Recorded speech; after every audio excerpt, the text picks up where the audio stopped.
Bonjour, soyez les bienvenus. Toujours une réjouissance de se retrouver tous ensemble, d'avoir la chance de partager ces moments ensemble.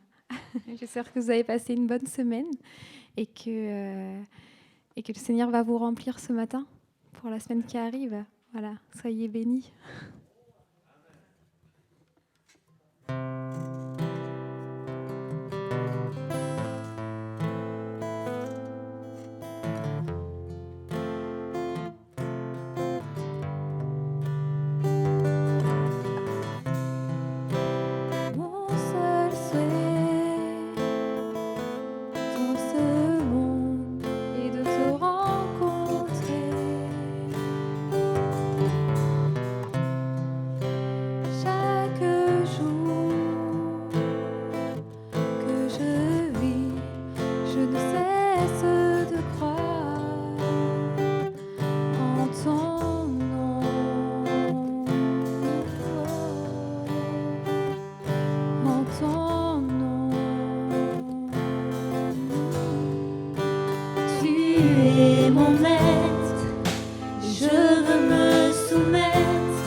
Que le roi de mon cœur soit la montagne où je cours, la source où je vais boire. Oh, il est mon chant. Que le roi de mon cœur soit l'ombre où je me cache, la rançon pour ma vie. Oh, il est mon chant. Tu es bon, bon. Oh, tu es bon, bon. Oh, tu es bon, bon. Oh,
m'abandonneras jamais. Je peux déclarer, Tu ne m'abandonneras, ne m'abandonneras jamais. Tu ne m'abandonneras, ne m'abandonneras jamais. Tu es bon, bon, oh, tu es bon, bon, oh, tu es bon, bon, oh, tu es bon, bon, oh. on va reprendre que le roi de mon cœur. Que le roi de mon cœur soit mon encre dans mes voiles, le vent dans mes voiles. Oh, il est mon chant. Que le roi de mon cœur soit le feu qui brûle en moi, un écho qui se répand. Oh, il est mon chant. Tu es bon, bon. Oh, tu es bon, bon, oh, tu es bon, bon, oh, tu es bon, bon, tu ne m'abandonneras, ne m'abandonneras jamais.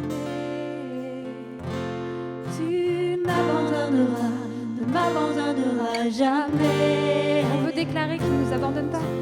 N'abandonnera, ne m'abandonneras jamais. Encore, tu ne m'abandonneras, ne m'abandonneras jamais. Encore une fois, Tu n'abandonneras, ne m'abandonneras jamais.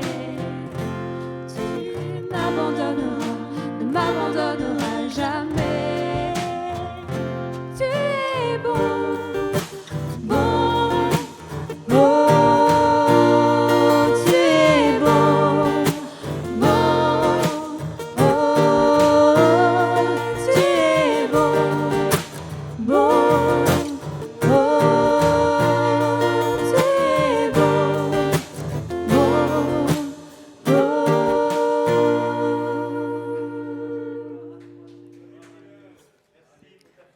merci Seigneur. Plusieurs fois, j'ai pu expérimenter que le Seigneur était là. Il était présent dans ma vie. J'ai vécu des moments difficiles, mais le Seigneur a toujours été là. Même si au moment où je croyais qu'il m'avait abandonné, il ne m'a jamais abandonné en fait. Il a toujours répondu. Il a fallu être patient, mais il a toujours répondu. Et sa bénédiction derrière était si grande, si merveilleuse. Amen.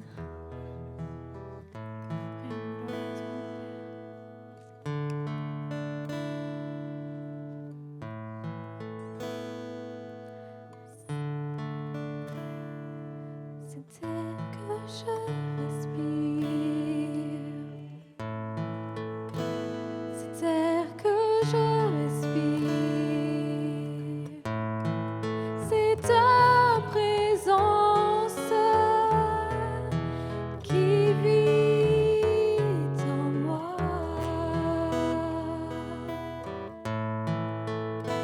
Ce pain de chaque jour, tu es ce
je suis perdue sans toi, Jésus.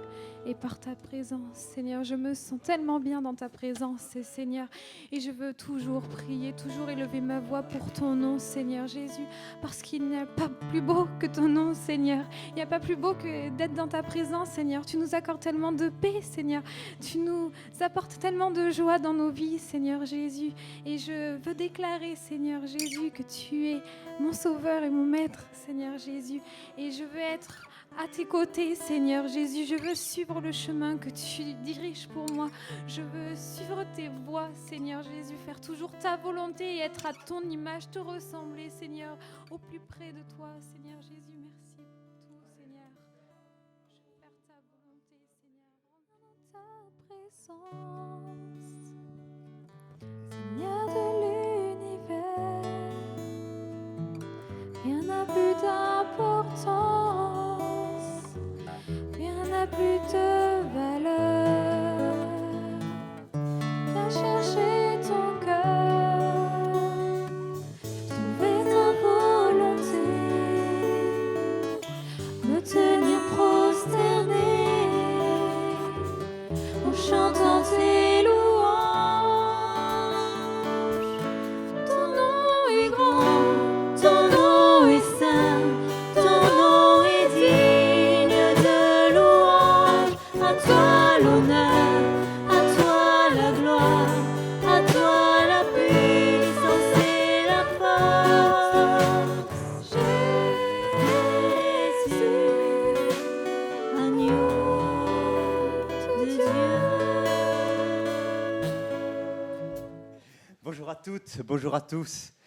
Désolé de vous accueillir assis et de me présenter devant vous, mais c'est plus facile pour moi que si je me tenais sur le tabouret.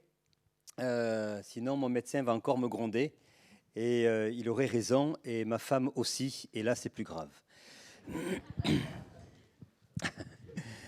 Mes frères mariés, vous savez ce que je veux dire. Oh. Bon, on va changer de sujet, on va revenir à nos moutons. Heureux d'être avec vous ce matin et de pouvoir être ensemble, adorer, louer le Seigneur et profiter aussi de la communion fraternelle. Merci encore au groupe de louanges que nous retrouverons tout à l'heure à l'issue de ce culte. Et on remercie Dieu pour ce qu'il fait pour son Église, pour les talents qu'il donne et pour servir le Maître, mais aussi pour la croissance de l'Église. Voilà, on ne chante pas pour combler un trou, pour arriver à la prédication. On chante parce que d'abord, vous savez que la musique appartient à Dieu. C'est lui qui l'a inventée. Voilà, les hommes l'ont détournée à d'autres fins, mais elle appartient au Seigneur. Et Dieu se réjouit. Dieu se réjouit dans les louanges. Et quand on lit la parole de Dieu, particulièrement l'Ancien Testament, on voit que la musique était au-devant. Les musiciens étaient au-devant. Souvenez-vous de Jéricho, comment Jéricho a été pris. Eh bien, c'était les musiciens qui étaient devant, c'était les chanteurs qui étaient là. Alléluia. Alors chanter, c'est le temps aussi que l'on consacre à Dieu pour l'adorer, le louer. C'est une forme de louange, d'adoration. Et on bénit Dieu pour ceux et celles qui s'engagent dans ce service pour nous amener, nous aussi, à l'adorer, que son nom soit béni. Ce matin, j'aimerais poursuivre encore sur le thème de l'Église locale. On va en avoir pour pas mal de temps. Mais ça me semble tellement important de pouvoir se focaliser pendant quelque temps sur ce que Dieu fait, ce que Dieu est et ce que Dieu a envie qu'il soit au sein de l'Église et en particulier de l'Église locale. Et ce matin, j'aimerais avec vous amener ce comparatif de l'Église avec le corps humain. J'ai rien inventé, tout est écrit dans la parole de Dieu, donc ça facilite les choses. Et vous allez voir que, en fait, quand on prend les éléments que la parole de Dieu nous donne au sein par rapport au corps, eh bien, on se rend compte qu'il y a bien des choses qui nous permettent de mieux comprendre, de mieux réaliser et de pouvoir aussi donner ces applications à l'Église locale. Souvent dans la parole de Dieu, même si Christ ne l'a pas explicitement dit, mais l'apôtre Paul l'a explicitement dit, eh bien, l'Église, le corps, est souvent en référence avec l'Église. Et cela va nous parler, cela va nous donner des éléments pour mieux comprendre aussi ce que doit être et ce que peut être l'Église. Mais avant ça, nous allons voir aussi qu'au-delà de l'Église, il y a nous-mêmes en tant que chrétiens. Le corps, ce n'est pas simplement des éléments abstraits. Le corps, ce sont des membres. Le corps, ce sont des éléments vitaux, nécessaires, indispensables pour le bon fonctionnement du corps. Et vous comprenez qu'à la fois, dans mes propos, il y a un aspect, je dirais, physique, notre corps, mais aussi un aspect spirituel. Mais on va le décortiquer dans un instant. Mais la parole de Dieu nous dit aussi que les chrétiens sont baptisés en un seul corps. 1 Corinthiens 12, 13. Nous avons tous en effet été baptisés dans un seul esprit pour former un seul corps, soit juif, soit grec, soit esclave, soit libre, et nous avons tous été abreuvés d'un même esprit. Il nous est dit aussi, toujours dans la notion du corps, que les chrétiens forment un seul corps. On parle d'unité ici. 1 Corinthiens 10, 17. Puisqu'il y a un seul pain, nous qui sommes plusieurs, nous formons un seul corps, car nous participons tous à un même pain, et c'est ce que nous allons faire tout à l'heure au travers de la Sainte Seine. Il y a aussi cette notion de corps, d'unité. Et puis, il est dit encore, toujours en lien avec le corps, que nous sommes, en tant que chrétiens, nous sommes un seul corps comme Christ. Comme Christ. Éphésiens, chapitre 5, verset 30, parce que nous sommes membres de son corps, donc il nous est parlé du corps, bien sûr, de Christ, et 1 Corinthiens 6, 15, ne savez-vous pas que vos corps sont des membres de Christ? C'est beau, hein? On fait partie du corps de Christ. Et puis, toujours dans cette notion de corps, les chrétiens sont membres les uns les autres. Alléluia! Romains 12, 5. Ainsi, nous qui sommes plusieurs, et c'est le cas ce matin, nous formons un seul corps et nous sommes tous membres les uns des autres. Ça, j'aime bien. Et puis, en tant que chrétiens, nous sommes aussi appelés à former un seul corps. Colossiens, chapitre 3, verset 15, « Et que la paix de Christ, à laquelle vous avez été appelés pour former un seul corps, règne dans vos cœurs et soyez reconnaissants. » Alors on pourrait encore décortiquer plein de choses au travers de ces versets, mais on le verra certainement ultérieurement. Et puis, dans une notion beaucoup plus large, l'Église est le corps de Christ. Colossiens 1, 24, « Je me réjouis maintenant dans mes souffrances pour vous, et je supplée dans ma chair à ce qui manque aux afflictions du Christ pour son corps qui est l'Église. » Et enfin, pour terminer avec cette série de versets qui sera notre introduction, Christ est la tête du corps. Il ne faut pas oublier, hein, il faut un chef, il faut un commandant. Colossiens 1, 18, il est la tête du corps de l'Église, en parlant de Christ, bien sûr. Il est le commencement, le premier-né d'entre les morts, afin d'être en tout le premier. Ces quelques versets nous plongent déjà dans la réalité de ce qu'est le corps. Ça nous positionne, ça nous donne déjà un environnement et ça nous aide aussi, certainement, je l'espère, à mieux comprendre ce que l'on va maintenant voir ensemble. Et on va voir un petit peu ce que peut représenter le corps sur un aspect pragmatique et pratique du terme et voir quelles peuvent être les applications que nous, en tant que membres et corps de Christ, nous pourrions en tirer. Et la première chose que j'aimerais partager avec vous, c'est que le corps est une unité, on comprend le mot, unité, mais une unité indivisible. Indivisible. Dans les autres images qui sont associées au corps dans la parole de Dieu, l'unité indissoluble de Christ est moins évidente. Par exemple, quand on parle du berger, de son troupeau, on sait que là, le Seigneur parle aussi de lui, qui est le berger, et de l'Église, donc son corps, qui est là. Mais il nous manque une certaine dimension d'unité, de quelque chose qui est indissoluble. Et si on prend l'image, par contre, d'un arbre, si on lui coupe les branches, ça ne va pas être sans grand dommage pour l'arbre. Et certains arbres ont besoin justement d'être taillés, c'est nécessaire. Mais dans un corps, sitôt qu'on touche à un membre, alors on va juste prendre une petite entaille sur le petit doigt. Nous avons tous eu cette expérience. Et c'est là où on se rappelle qu'on a un petit doigt. Et on se dit, combien de fois je peux me taper dessus à cause de cette petite entaille et je me souviens que j'ai un petit doigt. C'est quand on souffre à ce petit doigt qu'on sent qu'il est là. Et combien de fois on comprend que chaque fois que cette entaille nous fait mal sur ce simple petit doigt, on se rend compte combien de fois le petit doigt est sollicité. Parce qu'il est utile, nécessaire, et on ne peut pas quelque part l'enlever. Il a sa fonction. Et c'est valable pour tous les membres de notre corps. Et qui plus est, si on vient à avoir un problème sur un organe vital de notre corps, alors là, c'est la mort. Eh oui, c'est la mort. Le corps ne peut pas vivre sans certains organes.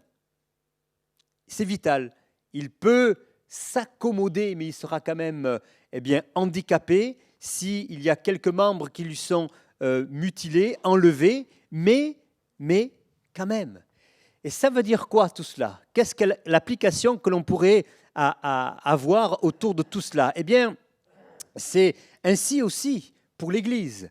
Une Église ne vit qu'aussi longtemps qu'une relation vivante et maintenue avec Christ, la tête. Chaque membre de notre corps a besoin d'être relié au corps. Dès que le membre souffre, dès que le membre quelque part est amputé, par exemple, c'est tout le corps qui souffre. Et le corps a besoin aussi, malgré tout, de ce membre.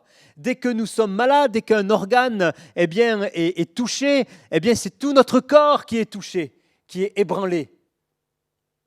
Et nous avons besoin, mes frères et mes sœurs, de considérer que nous devons, en tant que membres, être attachés au corps.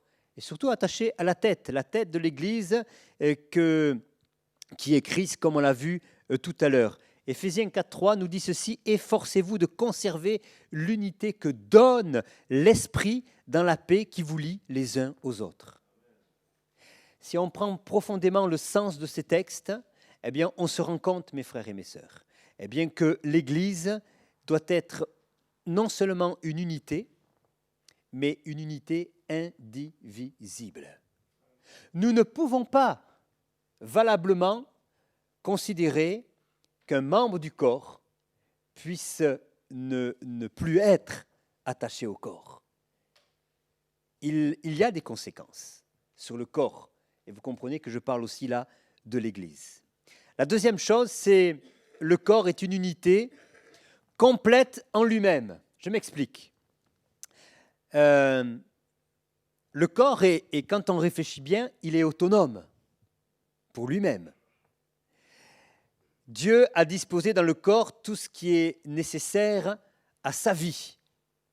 Il lui suffit simplement d'un petit peu d'air, d'un petit peu d'eau et d'un petit peu de nourriture. Et tout le reste est géré par lui-même. Vous êtes conscient de tout cela? Nous avons un mécanisme intérieur. Dieu a tout prévu. Dieu a permis que tout soit régulé. Notre température, il a beau faire 45 degrés à l'extérieur, et nous avons nos frères et sœurs missionnaires qui pourraient le dire. Je ne pense pas, Hélène et Michel, que votre température est montée quand vous étiez en Afrique. Non, elle demeure à 37 degrés. Et idem lorsque c'est des températures négatives, notre température de notre corps reste à 37 degrés. C'est formidable tout cela. Il n'a pas besoin d'un chauffage extérieur ou d'une climatisation pour réguler sa température. Et ça, c'est un exemple parmi tant d'autres. Le corps, quelque part, eh bien, est autonome. Il n'a besoin que tellement de peu de choses à comparer à tout ce qu'il est capable de faire par lui-même. De même, l'Église locale constitue aussi une entité complète, en elle-même, qui n'a, alors je vais m'expliquer après, ne me lapidez pas, qui n'a pas besoin des autres. Je vais expliquer, je vous rassure. Quand on réfléchit bien, la naissance de l'Église, du corps d'une Église locale, elle a besoin de soins extérieurs, on va dire, à ses débuts. Comme un bébé. Un bébé n'arrive pas à faire tout ce qu'il doit faire par lui-même. Il a besoin d'être accompagné, aidé. Après, quand on grandit, on ne nous berce plus. Normalement. On ne nous borde plus. Normalement aussi. Et l'apôtre Paul dit ceci dans 1 Corinthiens 1,6 « Comblez de toutes les richesses qui concernent la parole et la connaissance, de sorte qu'il ne vous manque aucun don. » Alors je m'explique. Ça ne veut pas dire que l'Église ne vit pas dans un environnement avec d'autres. Au contraire. Mais ce que je veux dire par là, c'est qu'en son sein, Dieu lui donne tout ce dont elle a besoin. Et Dieu pourvoit aux besoins de la croissance de l'Église locale. Bien souvent, mes frères et mes sœurs, nous avons essayé de chercher à l'extérieur des choses, alors qui sont certainement bonnes, mais si Dieu ne les a pas données à l'Église locale, à ce moment-là, c'est que l'Église locale, à ce moment-là, n'en avait pas besoin. Et c'est comme cela, parfois, que nous nous sommes retrouvés dans certaines églises, avec des dysfonctionnements, parce qu'on a importé, des choses qui nous semblaient bonnes et qui étaient bonnes, mais bonnes pour l'autre église à côté. Mais pas forcément bonnes pour l'église locale, la nôtre. Alors je dis la nôtre, j'extrapole. Je ne dis pas que ça a été le cas sur Lannion. Mais Dieu pourvoit aux besoins de son église. Et Dieu donne tout ce dont l'église a besoin. Et s'il manque quelque chose, c'est la responsabilité de l'Église de chercher la face de Dieu et de prier pour que Dieu pourvoie, et Dieu pourvoira si c'est nécessaire pour elle. Alors, bien sûr que nous avons besoin, mes frères et mes sœurs, d'être en relation avec les autres églises. Il n'est pas question de poser des barrières, loin de là. Parce que bien que nous ne soyons peut-être pas forcément dans la même église, c'est le corps de Christ aussi, ne l'oublions pas. Ce sont des frères et des sœurs, ce sont nos frères et nos sœurs. Et la réciproque est vraie. Mais ce que je veux dire par là, c'est que dans chaque église locale, Dieu pourvoit pour que l'église locale, chaque église locale, pour que chaque église locale puisse avoir ce qu'elle a besoin d'avoir pour sa croissance, pour son développement et pour que la vie spirituelle puisse se développer. Le corps aussi est une unité dans la diversité. L'apôtre Paul parle souvent de cette diversité. Dans le corps qu'est l'Église, il y a diversité de nationalités, juifs et grecs. Et ça se vérifie aussi au milieu de nous. Diversité de classe sociale. Il y avait des esclaves et il y avait des hommes et des femmes libres. Il y avait différentes couches sociales. Et ça se vérifie aussi dans chaque église locale. Il y avait diversité de dons. C'est ce que nous dit l'épître aux Éphésiens. Diversité de ministères. Première épître aux Corinthiens nous en parle. Diversité d'actions et d'opérations du Saint-Esprit. Donc l'église locale est aussi une diversité, une richesse multiple. Et ça, c'est beau. Mais il y a aussi l'unité. L'un n'empêche pas l'autre.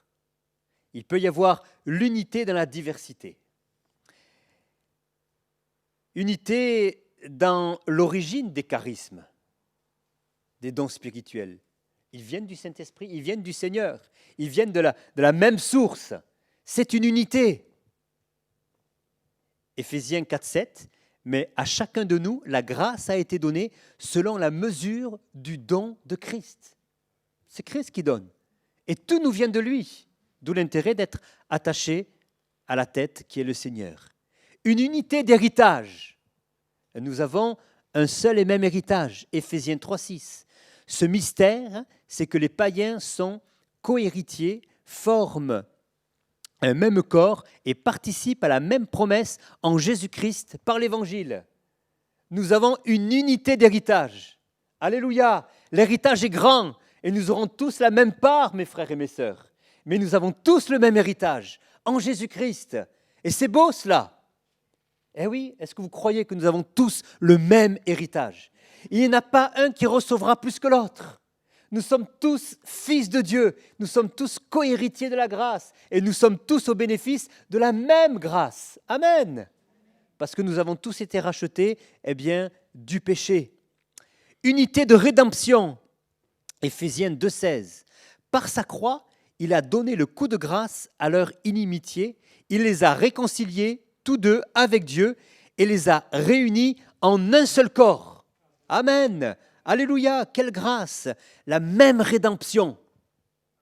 Nous ne sommes pas rachetés différemment par une origine différente. La rédemption que nous avons eue, elle est en Christ et elle est la même pour tous. Amen. Le sang a coulé de la même manière pour chacun d'entre nous. Une unité d'esprit. 1 Corinthiens 12, 13. Nous avons tous, en effet, été baptisés dans un seul esprit pour former un seul corps, soit juif, soit grec, soit esclave, soit libre, et nous avons tous été abreuvés d'un seul esprit. Amen. L'esprit de Dieu. Et puis nous avons aussi une unité d'accès auprès de Dieu. Éphésiens 2, 18, car par lui, les uns et les autres, nous avons accès auprès du Père dans un même esprit. Eh ouais. Nous avons tous la possibilité d'accéder auprès du Père. Dans la première épître aux Corinthiens au chapitre 12, il nous est dit ceci, « Le corps n'est pas un seul membre, mais il est formé de plusieurs membres. Si le pied dit « Parce que je ne suis pas une main, je ne suis pas de corps », ne serait-il pas du corps pour cela ? Je trouve cela très intéressant quand on considère, mes frères et mes sœurs, que bien que le pied soit totalement différent de la main, il y a cette unité. Une unité dans la diversité. Et si nous nous regardons tous, nous avons chacun des talents, des compétences. Nous avons chacun nos défauts et nos qualités. Nous sommes tous de tailles différentes, d'origines différentes. Nous avons une morphologie différente les uns les autres. Mais malgré cela, malgré cette diversité, en Jésus-Christ, cette unité, elle est là, elle existe. Et ça, c'est aussi le corps de Christ, l'Église locale. Unité ne veut pas dire non plus uniformité. Ça serait un danger d'uniformiser les choses. On perdrait la richesse de la diversité. On perdrait la richesse de la pluralité. Vous imaginez un petit peu que des Denis au milieu de vous? Mais ça serait une catastrophe pour chacun d'entre nous. Et c'est ça la richesse. C'est ça la richesse. Unité ne veut pas dire uniformité. Alors qu'en est-il pour l'Église? Il y a diversité de dons, mais le même esprit. Diversité de ministères, mais le même Seigneur. Diversité d'opérations, mais le même Dieu qui opère tout en tout point. Dans l'Église locale, chacun a reçu du Saint-Esprit un talent, un service, un ministère. Et l'Église fonctionne de manière normale, et j'ai bien dit normale, lorsque chacun est bien à sa place. Lorsque chaque membre de l'Église accomplit la tâche pour laquelle il a été appelé. Et chacune de ces tâches a son importance. Et si une de ces tâches n'est pas convenablement remplie, c'est tout le corps qui est là en difficulté. Vous comprenez? Cette unité dans la diversité. S'il manque un seul maillon, ça ne fonctionne pas bien. Il faut que chaque maillon puisse remplir sa fonction pour que le maillon qui est juste avant fonctionne bien et que le maillon qui est juste après fonctionne bien aussi. Et ces tâches sont accomplies effectivement dans la diversité de tempéraments, de pensées, d'opinions.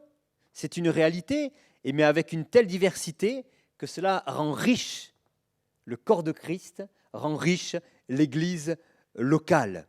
Et cette diversité doit aussi nous conduire à accepter que chacun a une fonction différente.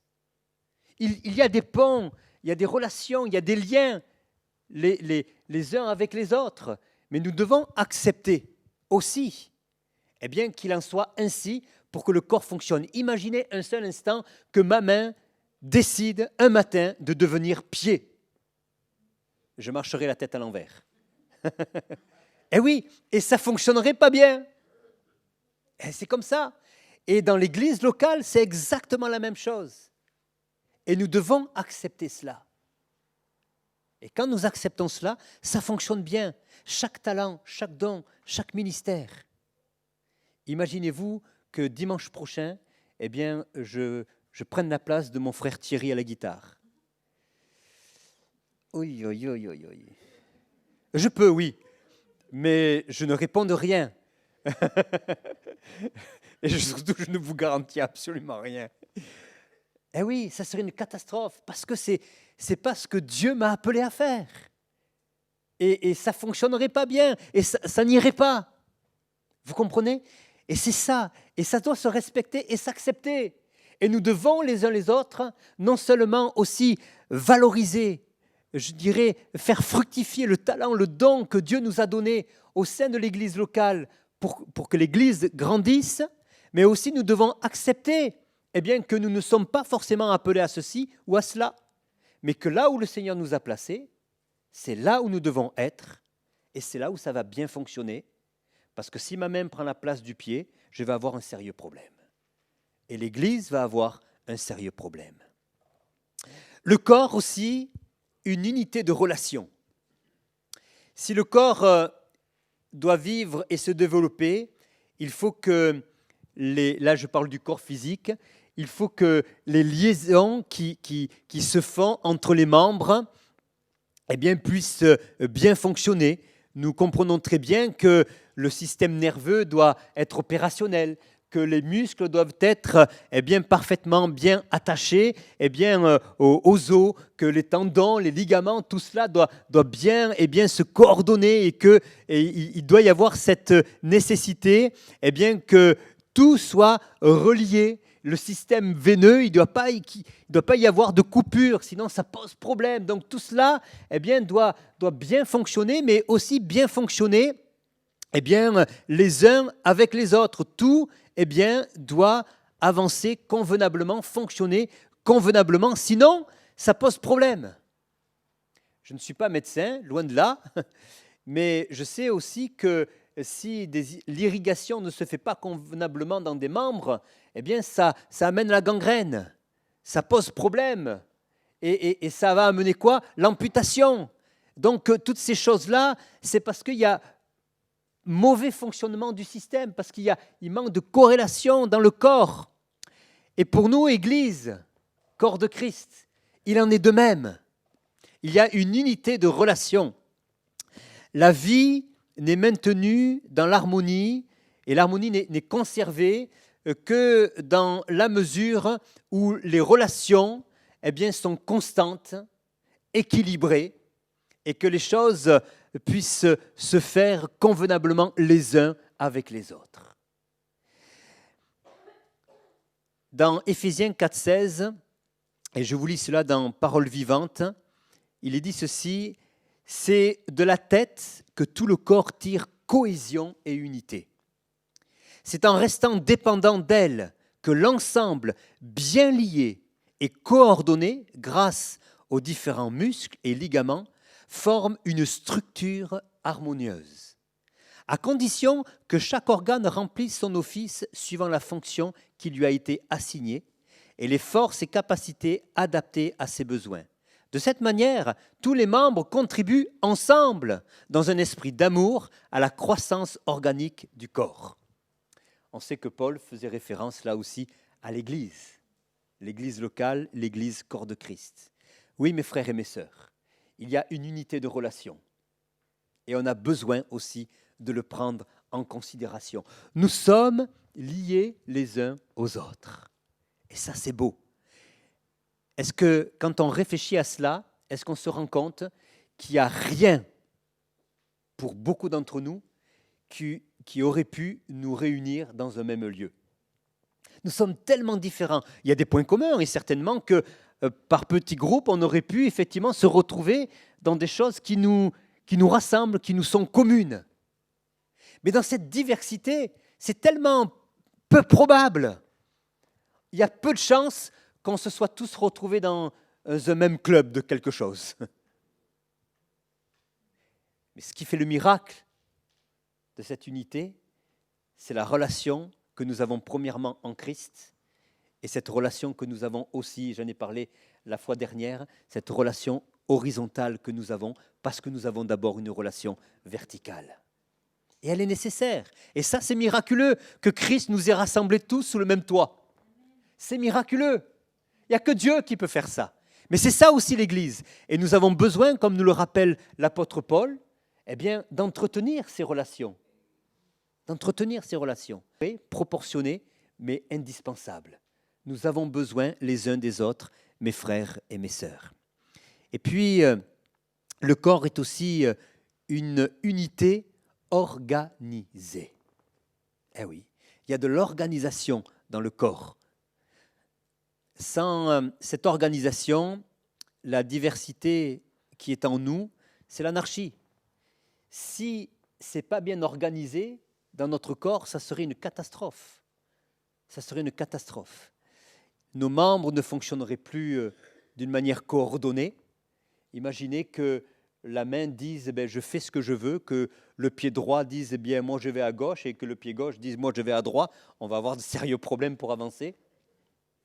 Il y a une organisation, il y a un ordre, il y a quelque chose qui se fait de l'ordre de la coordination et c'est nécessaire. 1 Corinthiens 12, c'est de la tête que tout le corps tire cohésion et unité. C'est en restant dépendant d'elle que l'ensemble forme une structure harmonieuse. Pardon, c'est Éphésiens 4,16. Et 1 Corinthiens 12, tous les membres du corps, malgré leur nombre, ne forment qu'un seul corps. Ainsi en est-il de Christ. Dans notre corps humain, tout vient du cerveau. C'est lui qui gère tout ça. Et dans le corps de Christ, tout vient du cerveau qui est en Christ. Il est celui qui coordonne et qui ordonne tout cela. Et on voit là l'importance, la tête du corps, qui est Christ lui-même. Il importe que chacun d'entre nous, mes frères et mes sœurs, sur un plan, je dirais, individuel, nous soyons liés à Christ. Parce que c'est de lui, sur un plan personnel, individuel, que nous tirerons, eh bien, j'allais dire, les ordres qu'il va nous donner, pour qu'ensuite, dans le corps, ces ordres-là puissent bien s'ordonner. C'est comme ça que ça se passe. Le cerveau dit eh bien, à mon pouce ou à mon index de me gratter derrière l'oreille. C'est mon cerveau qui me le dit. Voilà. Mais si eh bien, mon doigt n'est pas relié à mon cerveau, eh bien, au lieu de me gratter l'oreille, il va me gratter le pied, mais je n'en ai pas besoin en fait. Vous comprenez ? C'est un petit peu humoristique ce que je dis, mais c'est la réalité. Et dans le corps de Christ, c'est exactement cela. Mais c'est parce que mon doigt est relié à mon cerveau qu'il peut le faire. Et c'est parce que chacun, pour notre part, on est lié, relié à Christ et qu'on entretient cette relation et qu'on la développe, qu'ensuite les choses eh bien, se transcrivent sur un plan collectif dans l'Église, dans le corps de l'Église locale.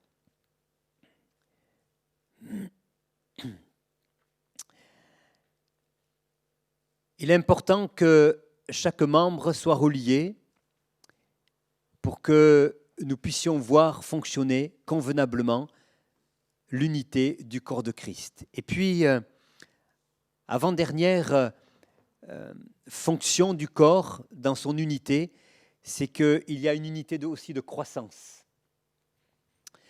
Lorsque les choses se déroulent normalement, tous les membres grandissent, croissent ensemble. Il y a une harmonie dans le corps et chacun contribue à la croissance de tous les autres organes et en même temps, il y a sa propre croissance. Il y a à la fois une certaine autonomie, mais aussi une interdépendance entre les membres. Et si un membre ou un organe cesse de croître, alors le corps va être comme handicapé, il va devenir infirme, il va y avoir un problème, il va y avoir comme un dysfonctionnement. Et qu'est-ce qui va se passer ? Il va falloir qu'il y ait compensation. Les autres membres vont devoir compenser le membre qui ne s'est pas développé convenablement. Alors ça demande beaucoup plus d'énergie pour les autres membres. Et ça va les amener à avoir des fonctions auxquelles ils ne sont pas forcément appelés d'une manière initiale. Donc ça vient un petit peu aussi coincer cette uniformité, cette harmonie est un petit peu tronquée. Alors ça va le faire, hein, mais ce n'est pas exactement ce qui devrait être. Et il en va de même aussi pour l'Église locale. Si elle veut accomplir normalement sa mission, il importe que tous ses membres croissent ensemble et parviennent à la maturité. Croître ensemble, ça ne veut pas dire que nous sommes tous forcément arrivés à la même maturité spirituelle au même moment. Ce n'est pas possible. Parce que d'abord, on est tous différents et parce qu'au fil du temps, certains découvrent le Seigneur aujourd'hui et d'autres le connaissent depuis des années. Mais ce qui est le plus important, ce n'est pas de savoir à quel stade nous sommes de maturité spirituelle. Le plus important, c'est que tous, nous avancions dans cette croissance. C'est ça qui est important dans l'Église. C'est ça le plus important. Et si ça ne se produit pas, ça pose problème. Parce que si moi je ne grandis pas dans la maturité spirituelle, à un moment donné, il va falloir combler ce manque.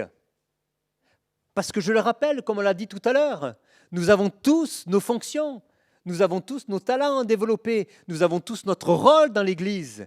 Et si, à un moment donné, lorsque le Seigneur nous a appelés à remplir ce rôle, nous ne le remplissons pas, ça va manquer. Et donc, il va falloir compenser. Et qui est-ce qui va compenser ? Ce sont ceux qui sont déjà arrivés à une certaine maturité. Mais ce n'était pas leur rôle. Ils avaient autre chose de prévu, alors il va falloir qu'ils remplissent 2 fonctions. Et on sait très bien que quand on remplit 2 fonctions, c'est 2 fonctions qui ne sont pas remplies dans leur intégralité. Forcément, on ne peut pas être au four et au moulin. 1 Corinthiens chapitre 3, verset 1er. « Pour moi, frères, ce n'est pas comme à des hommes spirituels que j'ai pu vous parler, mais comme à des hommes charnels, comme à des enfants en Christ. » Paul, exhortait les chrétiens de Corinthe à devenir des hommes et des femmes matures, remplis de l'esprit, à croître en Jésus-Christ, pour qu'ils puissent bien remplir le don, le talent, le ministère qui était le leur au sein de l'Église locale, afin que justement l'Église puisse croître. Et là, on comprend très bien, mes frères et mes sœurs, l'importance que nous avons chacun pour notre part, d'une manière individuelle et qui va avoir des répercussions sur le collectif. Souvenons-nous que la croissance du corps dépend de chacun d'entre nous. Et enfin, le corps est une unité de vie. Le corps vit. Ouais, le corps vit. Et le corps de Christ doit vivre aussi. Les relations, la croissance, l'organisation, tout ce qu'on vient de voir à l'instant même, mes frères et mes sœurs, c'est pourquoi ? C'est pour que le corps vive. C'est pour que l'Église vive. C'est pour que l'Église puisse grandir, s'accroître. C'est ça la vie. C'est ça la vie. Pour qu'elle puisse être mobile dans sa fonction, pour qu'elle puisse développer des choses. Et cette vie du corps doit être manifestée. Elle doit être manifestée dans l'unité, dans la diversité, mais elle doit se produire. C'est une nécessité. Le corps de Christ est une identité, j'ose dire, mais une entité vivante. Ok. Excusez-moi de... Je vais crier dans le micro, peut-être que je vais vous réveiller. L'Église doit vivre. L'Église doit vivre ensemble ses joies et ses peines. C'est une réalité. Ses défis, ses victoires. Elle doit vivre aussi les uns avec les autres, les uns pour les autres. Mais prier les uns pour les autres, ça ne suffit pas. Dans la vie de l'Église, et je terminerai avec cela, eh bien, c'est aussi s'impliquer les uns pour les autres. S'impliquer les uns avec les autres. C'est aussi s'encourager les uns les autres. C'est aussi eh bien, se supporter les uns les autres. Ça, c'est parfois difficile. Je rappelle, supporter. Juste une parenthèse, c'est être dessous pour porter. Ça ne veut pas dire la même chose. C'est ça dans la pensée biblique. Je supporte mon frère, ma sœur. Ça ne veut pas dire que il me saoule. Non, ça veut dire que je suis à ses côtés, en dessous de lui, pour le porter. Je le supporte. Je l'aide à avancer. C'est ça le corps de Christ. C'est aussi s'aimer les uns les autres et tous les uns les autres qui peut apparaître dans la parole de Dieu. Mes frères et mes sœurs, quand on compare l'Église, corps de Christ, l'Église locale, à un corps humain, comme l'apôtre Paul l'a fait, eh bien nous avons une richesse qui nous permet de comprendre le rôle de chacun, le rôle de l'ensemble, et de voir combien la nécessité d'être là dans cette unité, mais aussi dans la diversité, dans la relation, etc., tout ce que nous venons de développer ensemble, qui permet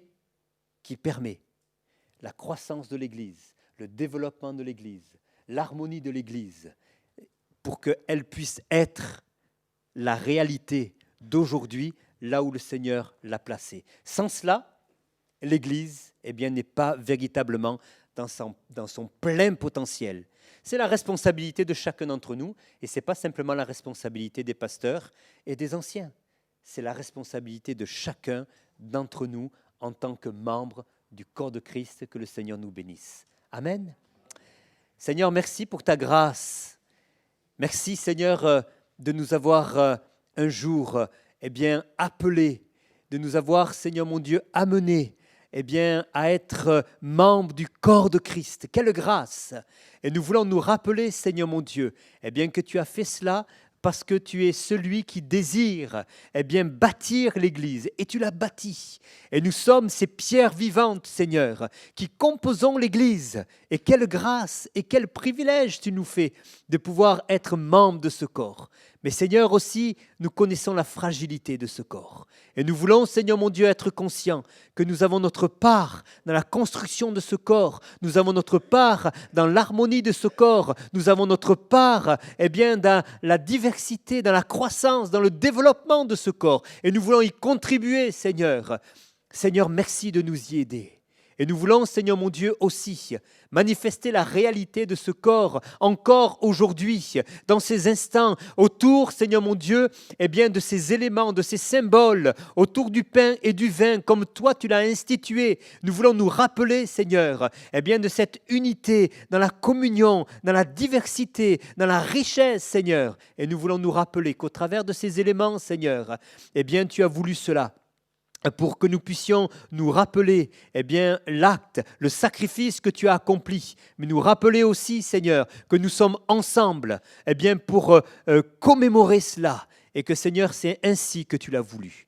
Merci, Seigneur, pour la grâce et pour la bénédiction que tu accordes à ton Église. Sois béni et sois élevé, mon Dieu. Amen.